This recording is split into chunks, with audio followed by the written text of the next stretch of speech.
भरत जी महाराज को भाइयों ने घर से निकाल दिया, दूर आ गए वन में, एक वृक्ष के नीचे आसन लगा लिया और वहीं बैठ गए, भगवान का भजन करने लगे।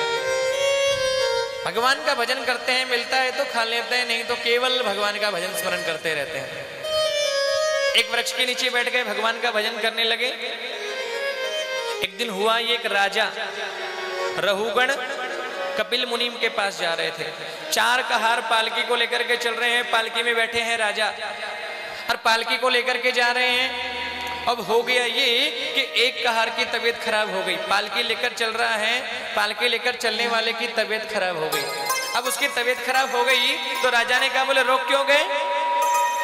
कहार कहने लगे, महाराज जी जो आगे चल रहा है ना, इसकी तबीयत खराब हो गई, इससे पालकी लेकर चला नहीं जाता। तो बोले क्या करें? बोले महाराज कोई दूसरा व्यक्ति लाना पड़ेगा। बोले जहां पर तुम्हें जो भी व्यक्ति दिखाई दे उसको पकड़ करके ले जाओ, हम राजा हैं, सभी हमारे नौकर हैं, किसी को पकड़ करके ले आओ। अब महाराज कहार ढूंढने के लिए आए, देखा पेड़ के नीचे बैठे हैं भरत जी महाराज। अरे बाबा खड़े हो क्या? वो राजा जा रहे हैं, रहुगण पालकी लेकर के चलना है, चलो। भरत जी महाराज चल दिए कि जहां ले चलोगे वहीं मैं चलूंगा। ए प्रभु कहीं ले जाओ, आपका भजन करूंगा, आपका ध्यान करूंगा। भरत जी महाराज पालकी लेकर चल रहे हैं। अब महाराज भरत जी महाराज चलते हुए आराम से हैं। अब ऐसा संतों का चलना भी विचित्र होता है, खाना भी विचित्र होता है। भगवान के जो भक्त हैं ना, उनका सब कार्य अलग होता है। अब महाराज चलते हैं तो देख देख करके चलते हैं कि कहीं पैर के नीचे कोई चींटी ना मर जाए।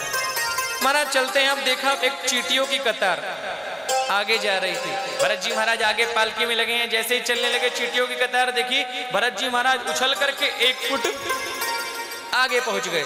अब जैसे ही भरत जी महाराज उछले, पालकी भी उछली। अब जैसे ही पालकी उछली, महाराज भरत जी महाराज 1 फुट उछले, पालकी उछली, और पालकी उछली तो महाराज पालकी में जो बैठे राजा थे, राजा भी उछले। और जैसे ही उछले महाराज, राजा का सिर पालकी में ऊपर धड़ाम से लगा। राजा को अरे अरे ये सही कौन नहीं चल रहा रे? कौन सही से नहीं चलता? सभी कहार कह बोले महाराज हम तो सही चलते हैं, ये अभी आया है ना नया मोटा बाबा, ये सही नहीं चल रहा है। भरत जी को कहने लगे राजा रहुगण, ए बाबा अरे तुम इतने मोटे हो, सही से चलो, पालकी लेकर के चला नहीं जाता क्या? यदि तुम नहीं चलोगे तो मैं तुम्हारी चिकित्सा कर दूंगा, तुम्हें ठीक कर दूंगा। मैं राजा हूं और तुम जानते हो, तुम मेरे नौकर हो, और ढंग से चलो, नहीं चलोगे तो ऐसी खबर लूंगा तुम्हारी, तुम याद करोगे। भरत जी महाराज ने कुछ नहीं कहा, चल दिए कि जहां ले चलोगे वहीं मैं चलूंगा। दोबारा चले, दोबारा चैटियों की लाइन आई, महाराज जी वो भगत फिर एक बार उछल गए, 1 फुट उछले तो महाराज पालकी भी उछली, पालकी उछली तो राजा उछले, राजा उछले तो जोर से फिर पालकी सर पे लगी। अब की बार तो राजा से रहा नहीं गया, अरे कितनी बार समझा दिया, ये मानता नहीं है, सही से नहीं चलता। बोले महाराज हम चल रहे हैं, ये मोटे वाला बाबा सही नहीं चलता। रहुगण बाहर निकल गया, ए बाबा, भरत जी महाराज को पकड़ लिया। बोले इतना मोटा है, इतना तगड़ा है, एक पालकी लेकर के तुझसे चला नहीं जाता, मैं तेरी ऐसी खबर लूंगा, तेरी ऐसी चिकित्सा करूंगा, तू याद करेगा। अब भरत जी महाराज ने सोचा यदि आज मैं नहीं बोलूंगा तो ये राजा तो अज्ञानी रह जाएगा। भरत जी महाराज राजा को कहने लगे, भरत जी महाराज राजा को कहने लगे। अब भरत जी महाराज ने देखा कि आज इस राजा रहुगण को नहीं बोला तो ये तो अज्ञानी रह जाएगा। भरत जी महाराज कहने लगे, हे राजन तुमने क्या कहा, मैं मोटा हूं और मुझसे पालकी लेकर के चला नहीं जाता, तुम मेरी चिकित्सा करोगे, मेरी खबर लोगे? हे राजन, मोटा होना, पतला होना, गोरा होना, काला होना, छोटा होना, बड़ा होना, ये तो सब शरीर का धर्म है और मैं शरीर नहीं हूं, मैं शरीर थोड़े ही हूं। अरे तुम बोलते हो मेरी चिकित्सा कर दोगे, मेरी खबर लोगे, मुझे मारोगे, तुम मुझे मार नहीं सकते। तुम मेरे शरीर को कष्ट दे सकते हो, मेरे शरीर को मार सकते हो, लेकिन मैं शरीर नहीं हूं। राजा रहुगण समझ गए ये साधारण कोई व्यक्ति नहीं है। राजा रहुगण ने हाथ जोड़ लिया, हे महाराज आप कौन हैं?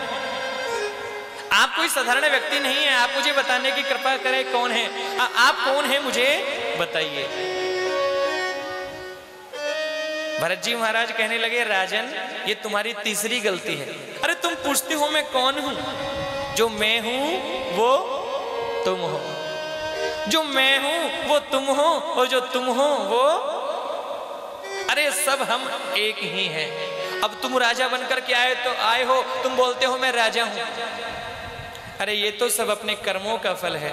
अरे 2 जन्म पहले मैं भी राजा था, भरत सम्राट मेरा नाम था, लेकिन सब छोड़कर के आया भगवान का भजन करने के लिए। हिरण में आसक्ति हुई, मुझे हिरण बनना पड़ा, और हिरण के बाद दोबारा मैं ब्राह्मण बनकर के आया हूं। राजा रघुगण कहते हैं महाराज मुझे आपकी धोती देखने से, आपके कांधे पर मोटा जनेऊ देख रहा हूं, मैं समझ गया आप ब्राह्मण हैं, लेकिन प्रभु मेरे अज्ञान को दूर करें, ये आप मुझे कुछ ज्ञान दे दीजिए। भरत जी कहते हैं देखो राजन, सबको इस संसार में अपने अपने कर्मों का फल मिलता है। तुम अभिमान मत करना कभी कि तुम राजा हो। व्यक्ति के बिगड़ने के 4 कारण संसार में होते हैं। अधिक रूपवान होना कई बार बिगड़ने का कारण बन जाता है। रूप यौवन, कई बार युवा अवस्था व्यक्ति के बिगड़ने का कारण बन जाती है। रूप यौवन संपत्ति, कई बार अधिक पैसा होना, अधिक धन दौलत का होना भी बिगड़ने का कारण बन जाता है। रूप यौवन संपत्ति प्रभुत्वम, ऊंची गद्दी का मिलना, ऊंचे पद का मिलना भी कई बार बिगड़ने का कारण बन जाता है। राजा तुम रूपवान हो, तुम्हारे पास संपत्ति की कोई कमी नहीं, और तुम तो राजा हो। प्रभुत्वम, तुम्हारे पास ऊंची गद्दी है, इसलिए तुम्हें अभिमान नहीं करना चाहिए। अरे जिसने अभिमान किया है उसका विनाश हो गया। अरे किसका विनाश हो गया? अरे 3 लोगों का विनाश हुआ कि अहंकार में 3 गए, धन वैभव और वंश। अहंकार में 3 गए, धन वैभव और वंश। ना मानो तो देख लो रावण कौरव कंस। ना मानो तो देख लो रावण कौरव कंस। अरे उन्होंने अभिमान किया, उनका कोई बचा नहीं। रावण को अभिमान था 16 कपूत 1.25 लाख नाती, वो तपस्वी, वो राम है, मेरा क्या बिगाड़ लेगा। महाराज उसकी कुल का ही विनाश हो गया। कौरवों ने सोचा हम 100 भाई हैं और ये हैं 5, इनको तो हम 5 ही मार डालेंगे, और भीष्म पितामह और कृपाचार्य, द्रोणाचार्य, कर्ण जैसे महायोद्धा मेरे साथ हैं, ये 5 पांडव हमारा क्या बिगाड़ लेंगे। लेकिन महाराज कहा कि उन 100 कौरवों में से 1 कौरव भी बचा नहीं। दुर्योधन अंतिम समय मरने लगा तो कहता है मुझे इस बात का दोष नहीं। अश्वत्थामा से कहा, आपने सुना, अश्वत्थामा से कहा था हे अश्वत्थामा मुझे इस बात का दुख नहीं कि हम 100 भाई थे। आज उन 100 भाइयों में से मेरे पास मेरा एक भी भाई नहीं है, और ये पांडव 5 भाई थे, इन 5 भाइयों में से एक भी भाई मारा नहीं गया। इस बात का मुझे दुख है।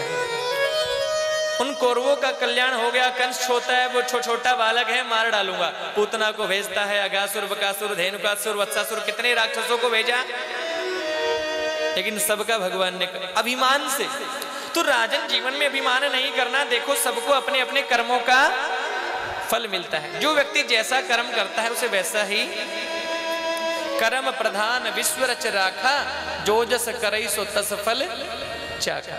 जो व्यक्ति जैसा कर्म करता है ना राजन, उसे वैसा फल मिलता। देखो व्यक्ति अच्छा कर्म करता है तो वो स्वर्ग को चला जाता है, और बुरा कर्म करता है तो जाकर के नरक में कष्ट भोगता है।